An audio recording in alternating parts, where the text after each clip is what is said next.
ఒకవేళ కాదంటే ఆల్ పార్టీని తీసుకొని పోండి, మేమందరం వస్తాం. తెలంగాణ ఉద్యమం జరిగిందే నీళ్ళ కోసం. ఈ నీళ్ళల్లో మా వాటా తేల్చేదాకా, మా ప్రాజెక్టులకు అనుమతి వచ్చేదాకా మరి ఈ అక్రమ ప్రాజెక్టులకు ఏ రకంగా కేంద్ర ప్రభుత్వం సహకరిస్తుంది? మరి ఏం చేస్తుంది రాష్ట్ర ప్రభుత్వం? నేను అడుగుతా ఉన్నా. ఎందుకంటే ఇది లైఫ్ అండ్ డెత్. ఒకసారి ప్రాజెక్ట్ కట్టిన తర్వాత మళ్ళీ మనం ఇబ్బంది పడడం తప్ప రేపు తరతరాలు నష్టపోతాయి. ఈ రాష్ట్రం నష్టపోతుంది. ఎన్నో త్యాగాల మీద తెచ్చుకున్న ఈ తెలంగాణ నీళ్ళలో నష్టపోతే బీఆర్ఎస్ పార్టీ సహించదు. ఎందుకంటే ఇప్పటిదాకా నాకు బాధ కలిగేది ఏంటంటే వాళ్ళేమో ఉత్తరాల మీద ఉత్తరాలు రాస్తున్న ఫండ్స్కు కనీసం దీన్ని అపోజ్ చేస్తూ జిఆర్ఎంబీకి ఉత్తరం రాయాలి, సిడబ్ల్యూసికి ఉత్తరం రాయాలి, వాటర్ రిసోర్స్ మినిస్ట్రీకి ఉత్తరం రాయాలి. నా ఆఫీసర్లు రాయరు, నా మంత్రి రాయడు, నా ముఖ్యమంత్రి రాయడు. ఏం చేస్తున్నట్టు మీరు? ఈ ఒక ఆయనను అడ్వైజర్ పెట్టుకున్నారు, ఇంకా ఆదిత్యనాథ్ దాస్ గారు. మరి అడ్వైజర్లు ఏం చేస్తున్నట్టు?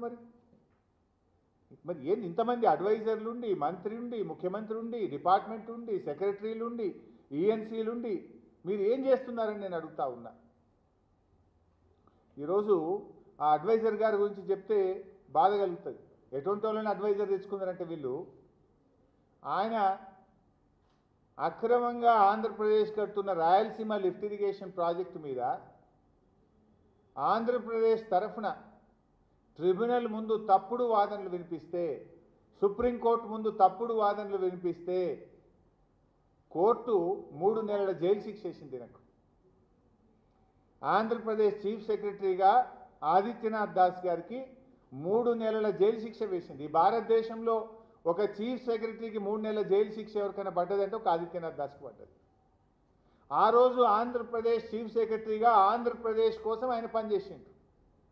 ఆంధ్రప్రదేశ్ ప్రయోజనాల కోసం పనిచేస్తూ తెలంగాణ ప్రయోజనాల గండిగొట్టి తెలంగాణ హక్కులను కాలరాసే విధంగా పనిచేసిన ఆదిత్యనాథ్ దాస్ గారిని ఇవాళ తెలంగాణ నీటిపారుదల శాఖకు అడ్వైజర్గా పెట్టుకున్నారు. అంటే మీరు ఎవరి కోసం పనిచేస్తుంటారు? ఆంధ్రప్రదేశ్ కోసం పనిచేసిన వాళ్ళని పెట్టుకుంటున్నారా? తెలంగాణ ప్రయోజనాలకు భంగం కలిగించి గండిగొట్టిన మనిషే దొరికిందా? ఇంక మీకు దేశంలో ఈ నీటిపారుదల శాఖకు అడ్వైజర్గా పెట్టుకోవడానికి మనిషే లేడా అంటే మాకు డౌట్ వస్తూ ఉంది. ఇవాళ తెలంగాణ ఎందుకు అపోజ్ చేస్తలేదు? ఆంధ్రప్రదేశ్ గోదావరి బంకచెర్ల ప్రాజెక్టును ఇంత యుద్ధ ప్రాతిపదికన ముందుకు తీసుకుపోతుంటే తెలంగాణ మౌనం వెనుక ఉన్న అర్థం ఏంది? ఈ ఆదిత్యనాథ్ దాస్ గారు ఉన్నారా?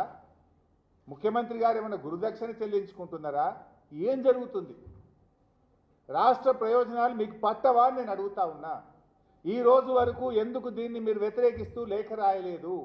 ఎందుకు మన రాష్ట్ర ప్రభుత్వం నిరసన తెలపలేదు? ఎందుకు మా పెండింగ్ ప్రాజెక్టులు క్లియర్ చేయకుండా ఈ ప్రాజెక్టును ఎట్లా అలో చేస్తారని చెప్పి మీరు ఎందుకు మాట్లాడలేదు? ఇది చాలా బాధ కలుగుతున్నటువంటి అంశం. నేను ఈ బాబు గారి లెటర్లు కూడా మీ అందరికి పంపిస్తాను, మీడియాకు.